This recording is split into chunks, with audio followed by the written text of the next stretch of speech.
അഴിമതിക്കെതിരെ ശബ്ദമുയർത്തുന്നവരെ ഇല്ലാതാക്കുകയാണ് CPM നയമെന്ന് ആലപ്പുഴയിലെ NDA സ്ഥാനാർത്ഥി ശോഭാ സുരേന്ദ്രൻ.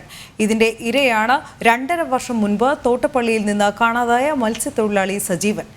കരുവന്നൂർ സഹകരണ സംഘം തട്ടിപ്പുമായി ബന്ധപ്പെട്ട ജയിലിൽ കഴിയുന്ന സതീശന്റെയും അരവിന്ദാക്ഷന്റെയും സന്തത സഹചാരികൾ കൊല്ലപ്പെട്ടതും CPMന്റെ മുഖം രക്ഷിക്കൽ നടപടിക്രമത്തിന്റെ ഭാഗമായാണെന്നും ശോഭാ സുരേന്ദ്രൻ പറഞ്ഞു. തോട്ടപ്പള്ളിയിലെ മത്സ്യത്തൊഴിലാളിയായ സജീവനെ 2021 സെപ്റ്റംബറിലാണ് കാണാതാകുന്നത്. CPMന്റെ ബ്രാഞ്ച് കമ്മിറ്റി അംഗമായിരുന്നു സജീവൻ. സാധാരണ ഒരു പാർട്ടി അംഗത്തെ നഷ്ടപ്പെടുമ്പോൾ അന്വേഷിക്കാൻ ആദ്യം മുന്നിട്ടിറങ്ങേണ്ടത് പ്രസ്ഥാനമാണ്. എന്നാൽ സജീവന്റെ കാര്യത്തിൽ അതുണ്ടായില്ലെന്ന് ശോഭാ സുരേന്ദ്രൻ പറഞ്ഞു.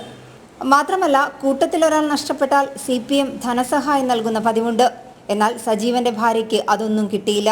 കാരണം കരിമണൽ കർത്തയ്ക്കും മണലൂറ്റുകാർക്കും എതിരായിരുന്നു സജീവൻ. CPMന്റെ പല കമ്മിറ്റികളിലും പാവപ്പെട്ടവർക്ക് വേണ്ടി വാദിച്ചു. അതാണ് സജീവൻ ചെയ്ത കുറ്റം. സജീവന്റേത് കൊലപാതകമാണെന്ന് വീട്ടുകാർ സംശയിക്കുന്നു. എന്താണ് സജീവന് സംഭവിച്ചിട്ടുള്ളത് എന്നതിനെക്കുറിച്ച് അന്വേഷിക്കാൻ വേണ്ടിയിട്ട് ഇവിടുത്തെ മാർക്സിസ്റ്റ് പാർട്ടിയുടെ നേതൃത്വത്തിൽ ഒന്നും നടന്നില്ല. ഇവരുടെ മുൻ MP ആരിഫ് ഇടപെട്ടിട്ടില്ല. ഈ സ്ത്രീ ഒറ്റയ്ക്ക് കഷ്ടപ്പെട്ടുകൊണ്ട് ഇവിടെ ജീവിക്കുന്ന സമയത്ത് സാധാരണഗതിയിൽ മാർക്സിസ്റ്റ് പാർട്ടിക്കാർ അവരുടെ ഒരു ബ്രാഞ്ച് കമ്മിറ്റി അംഗമോ ലോക്കൽ കമ്മിറ്റി അംഗമോ ആരവർക്ക് നഷ്ടപ്പെട്ടാലും ആ കുടുംബത്തിന് ധനസഹായം കൊടുക്കുന്ന ഒരു പതിവുണ്ട്. അതുപോലും ഇവിടെ ഈ സഹോദരിക്ക് കിട്ടിയിട്ടില്ല. കാരണം ഇദ്ദേഹം കരിമണൽ കർത്തയ്ക്കെതിരായിരുന്നു. ഇദ്ദേഹം ഈ മണലൂറ്റുകാർക്കെതിരായിരുന്നു. അപ്പോൾ മാർക്സിസ്റ്റ് പാർട്ടിയുടെ പല യോഗങ്ങളിലും അതിശക്തമായി പാവപ്പെട്ടവർക്ക് വേണ്ടി വാദിച്ചു എന്ന ഒരൊറ്റ കുറ്റം മാത്രമാണ് സജീവൻ ചെയ്തത്. ഇതുതന്നെയാണ് കരുവന്നൂർ സഹകരണ സംഘം തട്ടിപ്പുമായി ബന്ധപ്പെട്ടും ഉണ്ടായത്. ജയിലിൽ കിടക്കുന്ന സതീശന്റെയും അരവിന്ദാക്ഷന്റെയും എല്ലാ നീക്കങ്ങളും അറിയാവുന്ന അവരുടെ സന്തത സഹചാരികളായിരുന്ന അരുണും ജോഷിയും ദുരൂഹ സാഹചര്യത്തിൽ കൊല്ലപ്പെട്ടു. ഒരന്വേഷണവും നടത്താൻ CPM ഇതുവരെ ആവശ്യപ്പെട്ടിട്ടില്ല. ഇത് തന്നെയാണ് കരുവന്നൂർ സഹകരണ സംഘ തട്ടിപ്പുമായി ബന്ധപ്പെട്ടുകൊണ്ടുണ്ടായത്. ജയിലിനകത്ത് കിടക്കുന്ന സതീശന്റെയും അരവിന്ദാക്ഷന്റെയും എല്ലാ നീക്കങ്ങളും അറിയാവുന്ന അവരുടെ സന്തത സഹചാരികളായിട്ട് 2 പേരുണ്ടായിരുന്നു. അതിൽ ഒരാളുടെ പേര് അരുൺ എന്നാണ്.